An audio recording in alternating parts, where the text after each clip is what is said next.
the most mysterious planet Rahu is just about to transit into Aquarius. कोई कह रहा है 18 मई को हो रहा है, कोई कह रहा है 25 मई को हो रहा है, पर I have checked in ephemeris. ephemeris के हिसाब से 30 मई शाम को 5:37 पे राहु का गोचर होगा कुंभ राशि। राहु अनफुलफिल्ड डिजायर्स है और कुंभ राशि डिजायर्स और एम्बिशन की राशि। कुंभ यानी कि घड़ा, ऐसा घड़ा जिसके अंदर पता नहीं क्या क्या है। अगर आप जानना चाहते हैं इस कुंभ से राहु जो गोचर करने वाले हैं वो क्या क्या निकालेंगे और आप लोगों को क्या क्या देंगे, तो इस वीडियो को अंत तक जरूर देखें। This video is going to be very very interesting. इस वीडियो में मैं कुछ ऐसे तार छेड़ूंगी जो शायद आपने पहले कभी नहीं सुने होंगे। ये जो एक्वेरियस राशि है ये को ओन्ड है, यानी कि राहु और शनि दोनों ही इसके ओनर्स हैं। ये दोनों का ही घर है। अब शनि वो है जो फिजिकल तौर पे सरफेस पे नजर आते हैं, मतलब हमारी मेहनत, हमारा हार्ड वर्क, हमारा पसीना बहाना। वहीं राहु साइकोलॉजिकल साइड दिखाते हैं, मिस्टीरियस साइड दिखाते हैं, वो साइड दिखाते हैं जो नजर नहीं आती, जो नहीं दिखता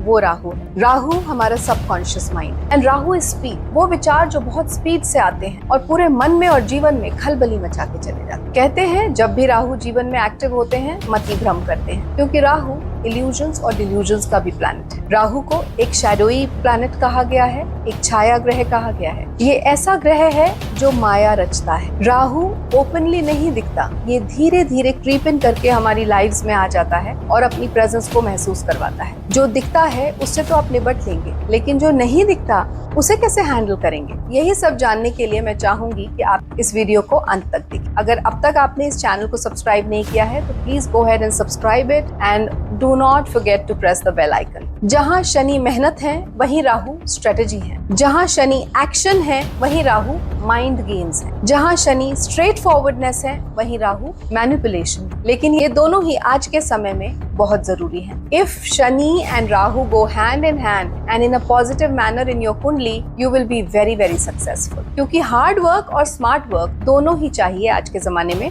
सक्सेस को पाने के लिए। और क्योंकि राहु और केतु दोनों ही एक एक्सिस पे हैं, एक सर्पेंट का हेड है और एक सर्पेंट की टेल, यानी कि north node and south node. Rahu is the north node of moon and Ketu is the south node of moon. तो दोनों एक ही एक्सिस पे रहते हैं, 180 डिग्री एक्सिस पे दोनों रहते हैं। अगर राहु कहीं एक्टिव हो रहा है तो केतु उसके साथ ऑटोमेटिकली एक्टिव होगा ही। अब इस दिन, जिस दिन राहु ट्रांजिट कर रहे हैं कुंभ राशि में, वहीं केतु भी ट्रांजिट कर रहे हैं लियो में, यानी कि सिंह राशि। राहु अपनी को ओन्ड राशि में आ रहे हैं तो Rahu will be very comfortable and happy here. लेकिन केतु जा रहे हैं लियो में, यानी कि नेचुरल ज़ोडिएक बेल्ट की 5th राशि में, जो कि है लियो और सिंह, और वो गवर्न होती है सन से। केतु और sun together they are never comfortable. ये एक बड़ी ही अनकंफर्टेबल पोजीशन होने वाली है केतु के लिए। केतु के लियो में आने से क्या होगा उसके ऊपर एक और वीडियो बनाऊंगी जो इस वीडियो के बाद आएगा। अब ये जो गोचर है या ट्रांजिट है ये कैसे काम करता है, देखिए जहां भी आपकी कुंडली में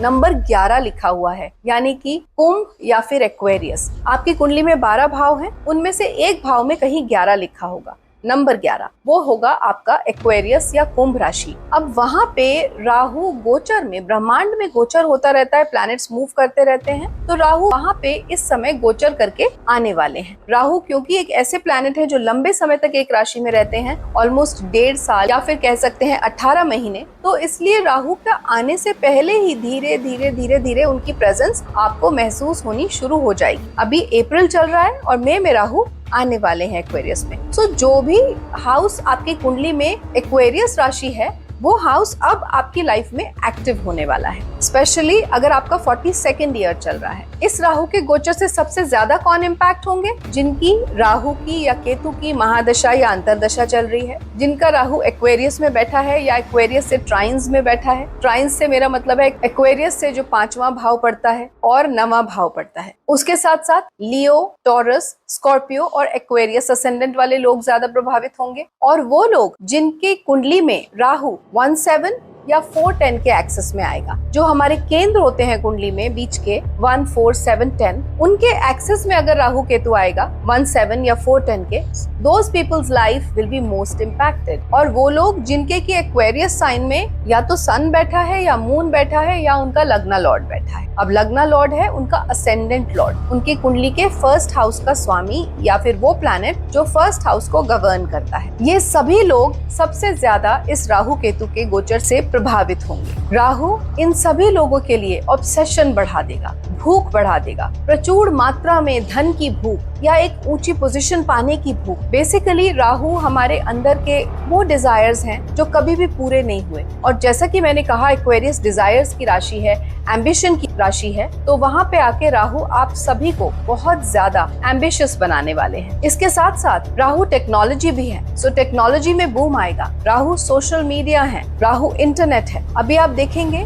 कि इंटरनेट की स्पीड जितनी हमें अभी मिल रही है ये हम सबको कम लगने लगी। हम बहुत ज्यादा टेक्नोलॉजी पे डिपेंडेंट हो जाएंगे, ऑलरेडी हैं, लेकिन आगे आने वाले 1.5 साल में हम बहुत ज्यादा डिपेंडेंट हो जाएंगे टेक्नोलॉजी के ऊपर। ये राहु का गोचर बहुत सारे नए नए इन्वेंशंस भी कराएगा। साइंस के फील्ड में साइंटिस्ट बहुत सारी नई इन्वेंशंस करेंगे। रोबोटिक्स, एआई बहुत ज्यादा एनहांस्ड फॉर्म में हमारे सामने आएगा। पर इसके साथ साथ साइबर क्राइम्स भी बढ़ेंगे। साइबर क्राइम्स बढ़ेंगे, फ्रस्ट्रेशंस बढ़ेंगी, लोगों के फियर्स बढ़ेंगे, अननोन फियर्स, और उन चीजों से डरना शुरू हो जाएगा जो हमने कभी देखी ही नहीं, क्योंकि राहु नजर नहीं आता। हमारे अनफुलफिल्ड डिजायर्स, हमारे डीप सीक्रेट्स सब सरफेस पे आने का समय है। और पिछले 1.5 सालों में आप लोगों के जो जो एम्बिशंस पूरे नहीं हुए थे, this is the time when you have to work towards it, क्योंकि अभी राहु और शनि एक साथ है मीन में, और वो आपको वो पैशन दे रहे हैं, वो विगर दे रहे हैं अपने एम्बिशंस को पूरा करने के लिए। So please gear up your socks और लग जाइए अपने अपने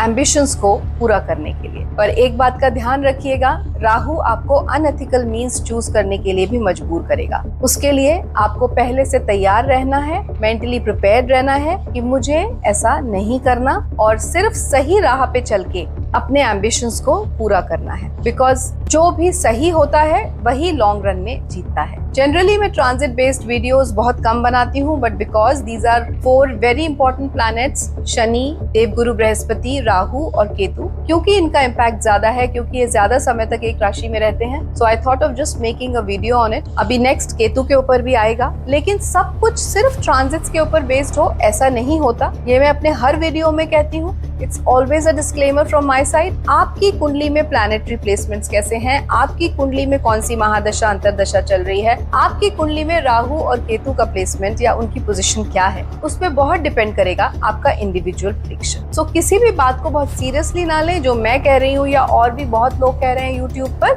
just try to understand the energy of the planet. इसीलिए आई ट्राई कि आपको मैं एक प्लैनेट को पर्सोनिफाई करके बताऊं कि एक ग्रह है क्या, फिर आप उसके हिसाब से अपने जीवन में बदलाव लाएं। So this was it about Rahu, जो कि आने वाले हैं कुंभ राशि में। Do subscribe to this channel and thank you for watching this one. See you next time very soon with Ketu's transits results for May 2025.